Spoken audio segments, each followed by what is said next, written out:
दोस्तों जय भीम, नमो बुद्धाय। ये जो अभी भी गोंदर का केस चल रहा है उसमें कुछ नाम पॉपुलर आए हैं। रजत कंसल को तो जो सब जानते ही हैं, अमित तंवर, सोनिया तंवर, एडवोकेट करनाल। सबसे इसमें जो हाईलाइट वाली चीज़ें हैं, मैं इसको मानता हूँ चूड़े चमारों की जीत मानता हूँ इस लड़ाई को। हालांकि बाद में जो चमार लड़का था उसका पाँव पे गोली भी मारी, इनकाउंटर भी हुआ है ना। बट इसमें मैं ये चूड़े चमार समाज की बहुत बड़ी जीत मानता हूँ। क्यों जीत मानता हूँ? क्योंकि हम देखते थे कि 90 के दशक में घर घर टीवी में रामलीला महाभारत चलती थी, तो उसमें एक चीज़ दिखाते थे। और रामायण जैसे लिखी हुई है ना, उसमें एक चीज़ लिखी हुई है कि जो राम के बच्चे थे लव कुश सीता, उसको वाल्मीकि ने संभाला।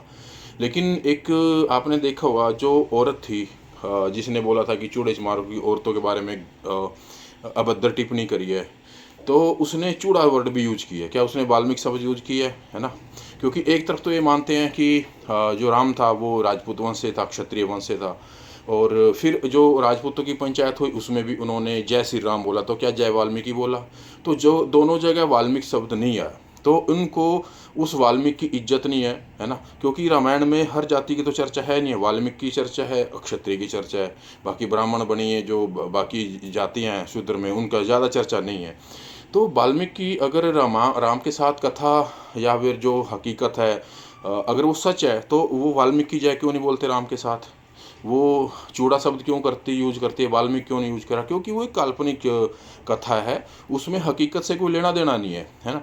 वो चीज़ें इसलिए टीवी पे दिखाई गई थी कि राजपूतों के साथ बाकी सबको गुलाम बनाया जाए, उनकी मानसिकता को चेंज किया जाए, उनको मानसिक गुलाम बनाया जाए। तो इसमें अब चूड़े जो चमार है, चमारों को चूड़ों को साथ में लेना चाहिए। जय चूड़ा, जय चमार, जय भीम बोलना चाहिए, है ना। जय वाल्मीकि नहीं बोलना चाहिए, क्योंकि अगर वाल्मीकि की कोई हकीकत होती तो सबसे ज़्यादा इज्जत इनको होती, वो अपने साथ चूड़े को लेके चलते। लेकिन चूड़ा किसके साथ गया? चमार के साथ। चूड़ा चमार इकट्ठे हुए, है ना। क्योंकि चूड़ा चूड़ा है, वो चमार चमार है, वो कोई वाल्मीकि नहीं है। और ये चीज़ें इसको प्रमाण कैसे करें? क्योंकि जो ये जब किसी वैदिक ज्ञाता से पूछते हो कि रामायण कब हुई थी, तो वो कहते हैं कि 9 लाख साल पहले हुई। तो हमारी तो किसी यूनिवर्सिटी के पास 1 लाख साल का इतिहास खंगालने की हिम्मत नहीं है, क्योंकि हमारी यूनिवर्सिटी तो वर्ल्ड वाइड कहीं उनका नाम ही नहीं है। तो हम क्यों वाल्मीकि वाल्मीकि राम राम लेके चले, है ना। तो कहने का मतलब है कि हरियाणा से शुरुआत करनी चाहिए कि जय चूड़ा, जय चमार, जय भीम। जय वाल्मीकि कहना बंद करो, क्योंकि जब तक आप वाल्मीकि बने रहोगे आप एक काल्पनिक जाति में फंसे रहोगे, जिसकी कोई इज्जत नहीं है, जिसका कोई नाम नहीं है, ना कोई नाम लेना चाहता। समझ रहे हो आप? तो इस वीडियो को ज़्यादा से ज़्यादा लाइक करो, शेयर करो, और अम्बेडकर के चूड़े चमार बनो। अम्बेडकर का चूड़ा चमार बौद्धिक है। वो ये नहीं कि अगर गौतम बुद्धा ने क्या कहा था कि अगर मैंने बोल दिया कि भगवान है तो मेरी मत मानो, पहले जानो फिर मानो। खुद अपनी तरक्की कसौटी पे देखो कि क्या मेरी जाति है तो उस जाति का क्या अस्तित्व है।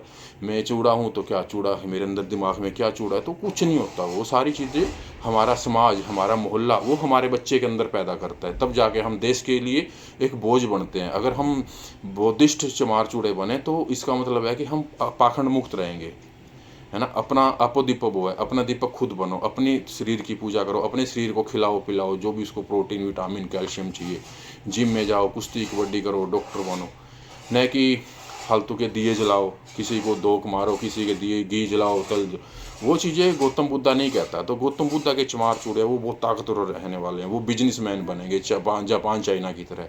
क्योंकि जब आप अपना खर्चा पैसे जो कमाते हो, है ना, अगर वो पाखंड की बजाय, फुलझड़ियाँ चलाने की बजाय, शादियों में दहेज देने की बजाय सिर्फ खाने पीने का अपना ध्यान रखोगे, सामाजिक सौहार्द बनाओगे, प्रेम प्यार करके, तो हमारे रुपए की वैल्यू डॉलर से ज़्यादा बढ़ेगी। हमारी बड़ी बड़ी कंपनियां खड़ी होंगी, हम लोगों को नौकरी देने वाले बनेंगे, न कि नौकरी लेने वाले।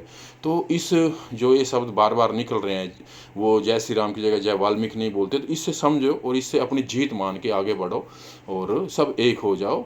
और कोशिश करो इन राजपूतों को, क्योंकि ये मानसिक गुलाम बन चुके हैं, इनको भी अपने साथ लो, क्योंकि ये ज़मीन वाले लोग हैं, है ना। और कहते हैं कि भाई हम लोगों की मदद करते हैं चूड़े चमार की। अगर मदद करते हो भाई, तुम्हारे पास कौन सा डिग्री है ज़मीन को संभालने की? तुम 1 एकड़ से जितनी ज़्यादा फसल उग सकती क्या उगाते हो? क्योंकि तुम अनपढ़ता से खेती करते हो। तो खेती देश की धरोहर है। वो ये नहीं कि मेरी जाति के पास है तो मैं जाति में सब कुछ बन गया, मैं लोगों को नौकरी दे रहा हूँ, रोजगार दे रहा हूँ। तुम अनपढ़ता फैलाते हो, तुम अनपढ़ लोगों को रोजगार देते हो, उनको कभी पढ़ाई की बात करते हो? तुम देश की अहमियत नहीं समझते। देश को चाहिए पढ़ाई। क्या कभी राजपूत कुछ पढ़ाई की बात करता है? क्या कोई बढ़िया समाज पढ़ाई की बात करता है? क्या वो न्यायपालिका की बात करते हैं? न्यायपालिका में जो इतना भेदभाव है, इतना अन्याय है। जैसे केजरीवाल जी ने बोला कि कितना आरएसएस के लोग हैं, ये न्यायिक नहीं होते।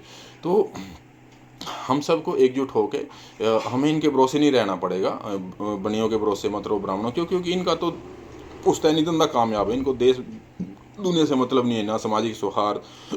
तो हमें अम्बेडकर वादी बौद्धिस्ट चूड़े चमार बनना पड़ेगा ताकि हम ताकतवर बन सकें, हम अपने देश को आगे लेके जा सकें। जय भीम, नमो बुद्धाय।